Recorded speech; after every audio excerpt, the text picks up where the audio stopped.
Esta noche en Desde las Cámaras transmitimos desde el Senado de la República. No se pierda la conversación que tuvimos con Kenia López, quien es vicecoordinadora de Acción Nacional. El tema, las prioridades de la agenda legislativa que impulsará el PAN. Desde las Cámaras comenzamos. Con el análisis de la política interior y la revisión de la situación económica del país, inició la glosa del quinto informe de gobierno del presidente Andrés Manuel López Obrador por parte del Congreso de la Unión. De manera paralela se trabaja en la discusión y análisis del paquete económico para el próximo año, así como la agenda legislativa que los diversos grupos parlamentarios definieron para este periodo ordinario de sesiones. Temas en materia económica, seguridad, salud y educación se encuentran en las prioridades de todas las fuerzas políticas, pero además existen nombramientos pendientes de tribunales electorales, el INAI, la Comisión Nacional de Hidrocarburos y el Instituto Federal de Telecomunicaciones que deberán ser desahogados en este periodo. Sabemos que el Congreso enfrenta un periodo complicado debido a la polarización política que generará el proceso electoral, pero confiemos en la voluntad política de los diversos grupos parlamentarios para alcanzar los acuerdos que incidan en una mayor productividad parlamentaria. Desde esta tribuna pondremos bajo la lupa todo este quehacer legislativo. ¿Qué fue lo que se debatió durante la segunda semana de arranque del periodo ordinario de sesiones? El secretario de Hacienda y Crédito Público, Rogelio Ramírez de la O, compareció en la Cámara de Diputados con motivo de la glosa del quinto informe de gobierno. Con este ejercicio sentaremos las bases de los trabajos del Gobierno de México de cara al fin del sexenio. Durante su mensaje inicial, el secretario destacó: hoy el éxito de esta nueva política pública es evidente. Entre 2018 y 2022, 5 millones de mexicanos salieron de la pobreza, con el aumento histórico al salario mínimo por 90% en términos reales desde el inicio de la administración y la eliminación de la subcontratación. Con respecto a la deuda pública, esta administración se ha diferenciado de las anteriores por su conducción eficiente, logrando mantener un nivel estable y sostenible hacia el mediano plazo. Además, aseguró que la prioridad ha sido la inversión social y el apoyo a los sectores más vulnerables. En este proyecto de presupuesto 2024 se priorizan la inversión social, la conclusión de proyectos que impulsan la inversión física y la recuperación del poder adquisitivo del salario, así como salud, seguridad y educación, para favorecer el bienestar económico y social. Se continúa fortaleciendo los programas sociales, dotándolos de presupuesto para entregarlos de manera directa y sin intermediarios a los beneficiarios, destacando el programa de pensión para el bienestar de los adultos mayores, el cual contempla un apoyo de 6,000 pesos bimestrales a cada beneficiario en 2024. Esto es 25% más que lo aprobado para el presupuesto de este año. Legisladores de diversos partidos políticos argumentaron: el Ejecutivo Federal ha implementado una política económica integral enfocada en superar los rezagos sociales heredados de gobiernos recientes, en crear nuevos empleos y en mejorar las condiciones de vida de todas las personas. En el Grupo Parlamentario del Verde, consideramos que las estimaciones de las variables macroeconómicas son prudentes, son responsables y acorde al contexto que se nos presenta a nivel nacional y a nivel internacional. Mintieron. En este paquete económico le recetan a los mexicanos 2 billones de deuda. ¿A cambio de qué? ¿A cambio de qué? De quitarle recursos. Porque no han leído el paquete económico, compañeros de Morena. La deuda total pasará de 10.5 billones en 2018 a 16 billones para 2024. Casi 60% más y 6 veces el valor actual del FOBAPROA. Transferirá una carga muy pesada a las finanzas públicas de la próxima administración. También usted lo sabe, pero veo que ya aprendió a mentir. Incluso el debate resultó en enfrentamientos. En la Cámara Alta, destacó la designación de Celia Maya como consejera de la Judicatura Federal, con 70 votos a favor, 31 en contra y 2 abstenciones. El cargo es por un periodo de 5 años. Desde las cámaras, Claudia Ivette García. Vamos con nuestro compañero Víctor Sánchez Baños. El presupuesto del 2024 es clave. Estamos hablando de un año electoral en el cual pues deben haber ajustes por una parte, por la otra también se tienen que soltar algunos de los programas sociales. En fin, es política más política alrededor de los centavos que tenemos los mexicanos en el presupuesto federal. Pero sin embargo, esta contaminación, ¿qué tanto impactará la obra pública?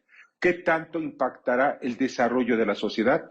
De esto vamos a platicar con el diputado Erasmo González, presidente de la Comisión de Presupuesto y Cuenta Pública de la Cámara de Diputados.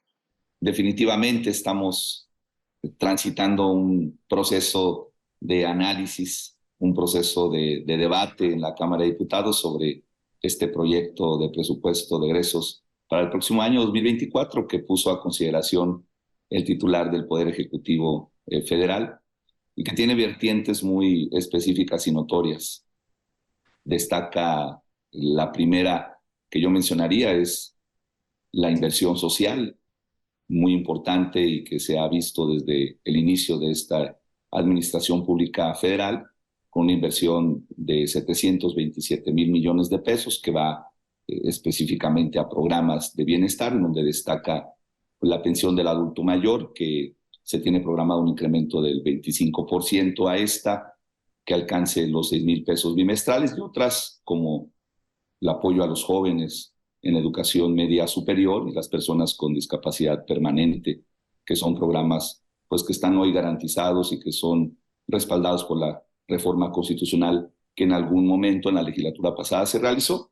Y también la inversión física, ¿no? Que casi alcanza los 890,000 millones de pesos, un incremento bastante significativo. Y yo destacaría también la inversión que se hace en la salud, en esta importante materia, donde destaco un crecimiento de casi el 6%, 5.8% en términos reales, que sumado a la función salud, más lo que hoy el IMSS Bienestar incorpora, porque es la primera vez que aparece también en el presupuesto de egresos el IMSS Bienestar con 130,000 millones de pesos, más 962,000 millones de pesos de la función, pues bueno, hace un incremento importante. Y vamos a analizar otros aspectos como seguridad, como educación, aspectos más relevantes que tienen que ver también con el interés del presupuesto de egresos. Efectivamente hay un debate que hoy tiene un ingrediente adicional que es pues el periodo electoral, la elección del próximo año pone en un nivel pues de un debate parlamentario mucho más álgido. Ya lo vimos el día de ayer con la comparecencia del secretario de Hacienda y Crédito Público, y efectivamente vamos a tener un debate bastante pronunciado por este ingrediente político. Así lo veo, así lo esperamos. Y bueno, no es de menos considerar que es el presupuesto pues, del último año de la Administración Pública Federal, donde se ven los avances, se hace en retrospectiva un análisis que permite también poner en debate parlamentario en la Comisión de Presupuesto y también en el Pleno, seguramente las posiciones ideológicas de cada proyecto de nación. Hay que definirlo con mucha claridad. Este proyecto de nación que inició en el 2018, pues tiene, vuelvo a mencionar, un pronunciado ejercicio del gasto público orientado a la inversión social, al desarrollo económico de ciertas regiones del país, sobre todo el sur-sureste, y también pues el fortalecimiento de empresas, Comisión Federal de Electricidad y Petróleos Mexicanos. No es cosa menor repartir alrededor de 9 billones de pesos. Sí, 9 billones, que representa precisamente el gasto que va a tener el gobierno federal para repartirlo a todo el país. Esto después de la captación que se tenga a través de las empresas como Pemex, CFE, así como los impuestos. Todo ello nos lleva a la reflexión en este año electoral, en donde debe haber disciplina en el gasto público y debe también destinarse un mayor número de recursos para todas las obras de infraestructura que se necesitan en el país.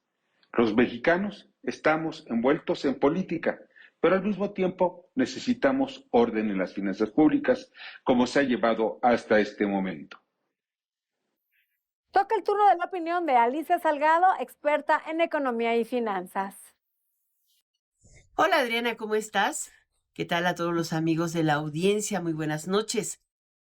La reforma a la ley del mercado de valores que fue aprobada en la Cámara de Senadores y pasó como minuta a la Cámara de Diputados ha estado siendo objeto de un estire y afloje muy curioso.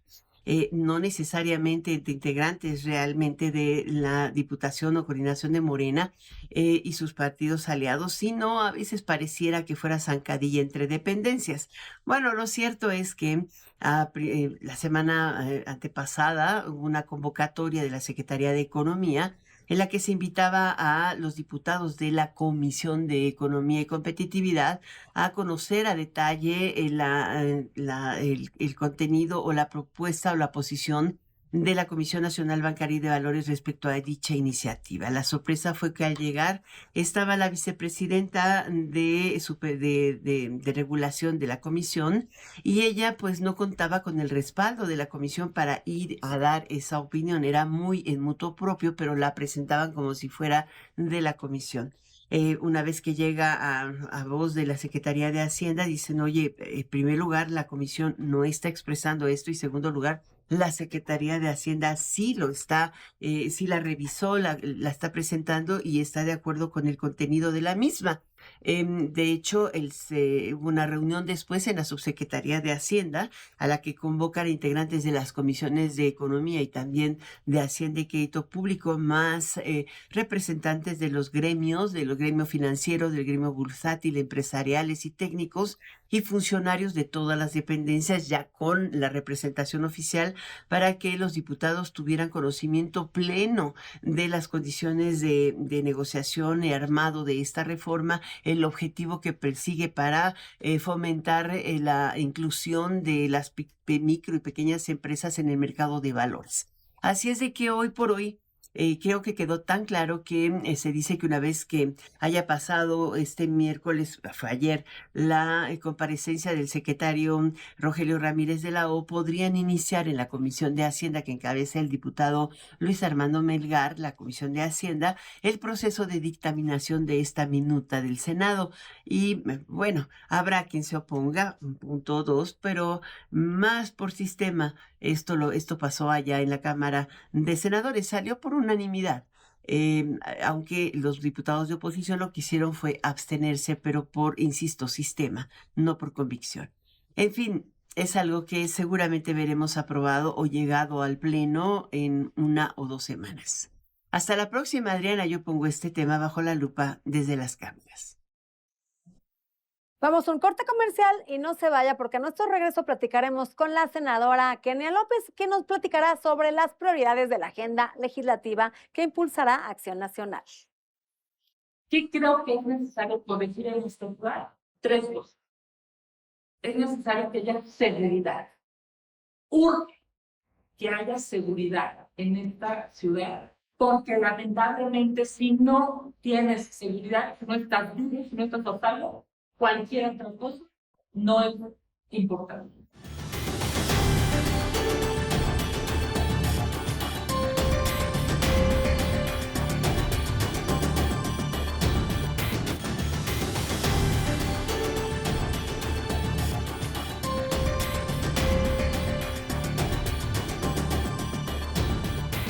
Gracias por permanecer con nosotros. Vamos a ver qué nos trae Virulo.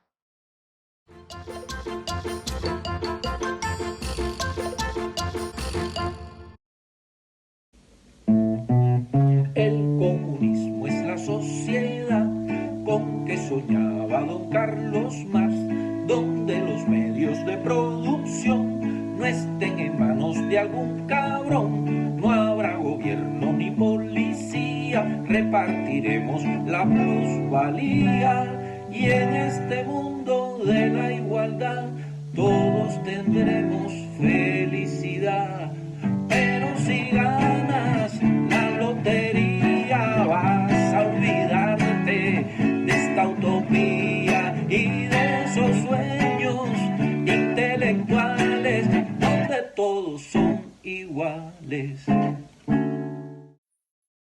Es política y abogada del Partido Acción Nacional, maestra en políticas públicas y senadora por la capital.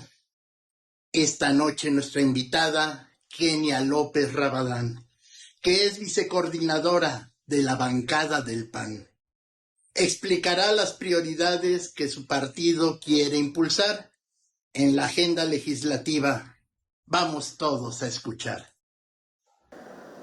Estamos aquí en el Senado transmitiendo con la senadora Kenia, senadora del PAN. ¿Cómo estás? Muchas gracias. Feliz de que estés aquí en la Casa de los Mexicanos, el Senado de la República.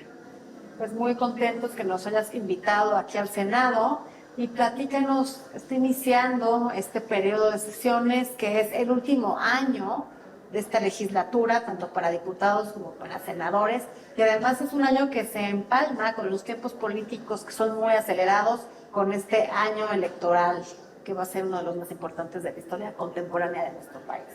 Bueno, sin duda, en este Senado de la República hay mucho debate, hay mucha confrontación de ideas. Querida Adriana, yo misma hoy presido la Comisión de Derechos Humanos en el Senado de la República, soy chilanga, me encanta, por supuesto, pues representar a los capitalinos en el Senado de la República y a todos los mexicanos. Y claro que hay que fijar posiciones, pero sobre todo hay que encontrar coincidencias. Tienes toda la razón, viene un periodo de sesiones, pues yo diría, probablemente los más duros de este sexenio, porque pues los senadores del gobierno querrán fijar una posición y nosotros desde la oposición estaremos haciendo lo propio. Viene una discusión del paquete económico, ley de ingresos y presupuesto de egresos. Aquí en el Senado de la República se ve la ley de ingresos, en diputados se ve el presupuesto de egresos. Viene la glosa, después del informe, vienen los secretarios. Todas las comparecencias. Y bueno, además acabas de mencionar, tú eres chilanga, pero en la Ciudad de México todo lo que repercute es como el espejo donde se reflejan todas las entidades. O sea, es muy importante las posiciones políticas que se toman en la Ciudad de México. Claro, a ver, la Ciudad de México, pues de inicio es la capital del país y es una caja de resonancia. Me refiero, si en la Ciudad de México se avanzan en derechos para las mujeres, pues se avanza en las demás entidades federativas. Si en la Ciudad de México se avanza, por ejemplo, en los derechos de la comunidad LGBTI, también en las entidades federativas se va avanzando. Y así, por supuesto, pues debatir desde una posición como senadora de la Ciudad de México nos ayuda a poder construir a favor de las y los mexicanos. Yo tengo, mi querida Adriana, el récord de ser la senadora que más iniciativas ha presentado en el Congreso mexicano y a la senadora que más iniciativas se le han aprobado. La mayoría de ellas, por cierto, a favor de las mujeres. Qué importante, Kenia, porque bueno, hemos sido legisladora incluso juntas, y hay legisladores que en su vida tuvieron una iniciativa. Qué importante que estés jugando un papel tan relevante, chilanga, senadora y además mujer. Sí, la verdad es que es una gran oportunidad, tú lo has vivido, efectivamente fuimos compañeras y qué gusto recordarte ahora en persona. Fuimos compañeras en la Cámara de Diputados y tú recordarás cómo pues, los debates son a favor de los mexicanos, porque esto no tiene que ver con partidos. Yo creo que sí está muy bien. Yo misma milito en un partido y lo quiero muchísimo, tengo mucho que agradecerle, pero en la realidad es que cuando yo me subo a la tribuna del Senado de la República, lo que quiero es representar a millones de mexicanos. Por supuesto a los panistas, pero también a los priistas, a los periodistas, a los emesistas e incluso a los de Morena que no están de acuerdo con algunas decisiones que toma el gobierno, que cuando me escuchen, Adriana, digan, claro, es que es cierto, hay que defender a las mujeres, hay que defender a las víctimas, hay que defender a los migrantes, hay que defender a las personas a quienes se les violan sus derechos y es necesario reconocer pues, la dignidad de las personas que, entre otras cosas, por cierto, mi querida Adriana, pagan impuestos para que todo esto exista. Y bueno, hay temas que no se deben de politizar. Desgraciadamente este año es un año en el que se fijan candidaturas, qué legisladores se van a reelegir, qué legisladores van a ocupar otros cargos, alcaldías, gubernaturas, y entonces se deja a un lado la parte ciudadana, que fueron los que votaron por ellos, y hay muchos pendientes. Por ejemplo, no tenemos todavía los comisionados del INAI completos, hay muchos nombramientos de magistrados que no se han elegido, el tema de aguas, temas de salud, tema del maíz, del glifosato, que la semana pasada entrevistamos a la senadora Nayera Rivera, nos está comentando lo grave de este tema, pero muchos legisladores ponen por encima sus intereses personales, políticos, sobre lo que se debe de legislar en este último año. Pues sí, fíjate que nosotros aquí en el Senado de la República hemos tenido grandes debates. Por ejemplo, yo he subido a tribuna a defender al INE, porque estoy convencidísima que tu voto, el voto de las personas que nos están viendo y el voto de cualquier mexicano tiene que contar.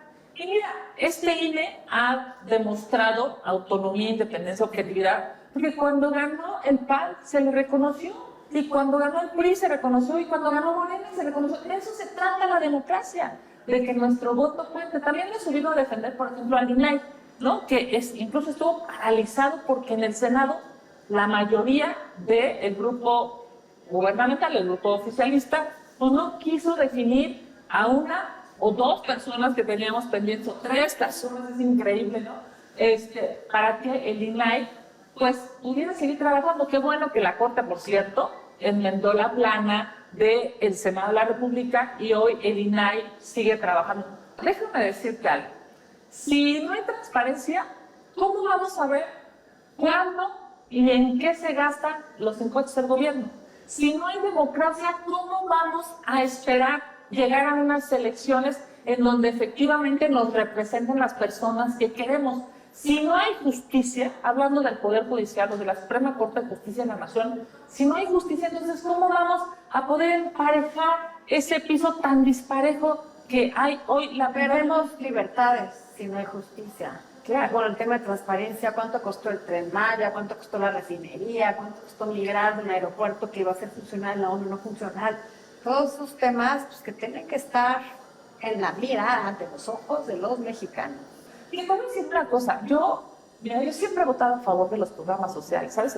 Siendo diputada federal, siendo senadora, siendo constituyente de la Ciudad de México, yo sí creo que es necesaria la redistribución de los ingresos para las personas que menos recursos tienen. Pero no solamente basta con el programa social, Adriana, tú necesitas además tener medicinas, tener seguridad, que tus hijos salgan y regresen sanos y salvos. Que mi abuelo, además de ser senadora, ha sido legisladora varias veces, ahora estás buscando, te inquieta la Ciudad de México, estás buscando la jefatura de la Ciudad de México, la jefatura de gobierno. ¿Cuáles serían, en caso de que llegaras a lograrlo, cuáles serían tus tres principales acciones que tomarías en lo inmediato al llegar al poder? Bueno, muchas gracias. Déjame decirte, estamos en procesos muy adelantados, Adriana, ¿no? O sea, los tiempos políticos siempre son muy acelerados. Claro, y ahora más, ¿no? Porque con este tema entre las corcholatas y la oposición y, en fin, se ha vuelto como una gran avalancha que parece no se va a detener. Pero yo he dicho públicamente que cuando el Frente Amplio por México abra la metodología aquí en la capital, yo voy a participar. Es necesario que la Ciudad de México tenga una jefa de gobierno honesta, una que trabaje todos los días. Que conozca la Ciudad de México, sus debilidades y sus fortalezas. Y déjame decirte que yo, mi querida Adriana, he vivido en el oriente y en el poniente. O sea, yo he vivido lo mismo en la Venustiano Carranza, muy cerca del metro Pantitlán, ese metro que hoy está terriblemente descuidado, y también he vivido en Santa Fe. Yo soy una mujer de clase media que se ha construido a base del trabajo diario. Y sé que así como mi mamá... Eres una aspiracionista. Soy una aspiracionista de tiempo completo. Aspiro a que puedas vivir mejor. Aspiro a que tus hijos puedan ir a la escuela. Aspiro a que te puedas subir al metro sin necesidad de arriesgar tu vida. Por supuesto que yo aspiro a que todos los capitalinos puedan tener una mejor vida gracias a un buen gobierno. ¿Qué creo que es necesario corregir en esta ciudad? Tres cosas. Es necesario que haya seguridad. Urge que haya seguridad en esta ciudad, porque lamentablemente si no tienes seguridad, si no estás vivo, si no estás a salvo, cualquier otra cosa no es importante. Sin seguridad quita certeza a inversiones, calificaciones y todo lo que ven. Segundo, yo creo que es necesario 2 vías. Por supuesto, vialidades para quienes tienen automóvil y transporte público digno para quienes no tienen automóvil. Hoy puedes pasar hasta 3 horas de tu vida para llegar a tu trabajo o regresar a tu casa, y eso no puede ser así, porque entonces vives en un estrés y en una infelicidad brutal, por cierto, por culpa del gobierno. Y el tercer tema que a mí me parece absolutamente indispensable: cero corrupción en el gobierno de la Ciudad de México. Hoy se hace necesario. Muy importante, y sobre todo que en el tema del metro, hablando del punto número 2, que es el transporte público, si hay formas, si hay salidas, se requiere de inversión, evidentemente inversión que no se ha dado, no solo en este sexenio, sino en sexenios anteriores. Este es un tema que se ha venido arrastrando de hace muchos años. Se requiere inversión, pero los chilangos merecen un metro como el de Hong Kong, como el de Nueva York. ¿Por qué no? A eso tendremos que acceder. Claro, porque la pregunta es ¿por qué si en Nueva York se tiene, por qué en la Ciudad de México no? ¿Por qué si en Madrid se tiene, por qué en la Ciudad de México no? La verdad es que la respuesta es por corrupción. Si no hay corrupción, por supuesto que va a haber recursos suficientes para que el metro sea un metro de calidad. Mira, sin intentar politizar, pero es un hecho real. En 25 años, Morena, que ha gobernado esta Ciudad de México, hizo una sola línea de metro, y esa línea de metro se cayó. Esto tiene que cambiar. Sí, se tiene que hacer. Hay muchos arreglos en esta ciudad, sobre todo en el transporte público y la inseguridad. Kenia, pues muchas gracias por estar aquí con nosotros. Kenia López, senadora del PAN, mucho éxito. Muchas gracias, querida Diana. Este Senado de la República es tu casa, es casa de todos los mexicanos, y por supuesto que seguiré levantando la voz, porque estoy segura que millones de mexicanos quieren un mejor gobierno a nivel federal y por supuesto en esta maravillosa Ciudad de México que necesita renacer. Gracias. Gracias, Kenia. Se nos acabó el tiempo, pero no dejen de vernos próxima semana en el único programa de la televisión que pone bajo la lupa el quehacer legislativo. Buenas noches.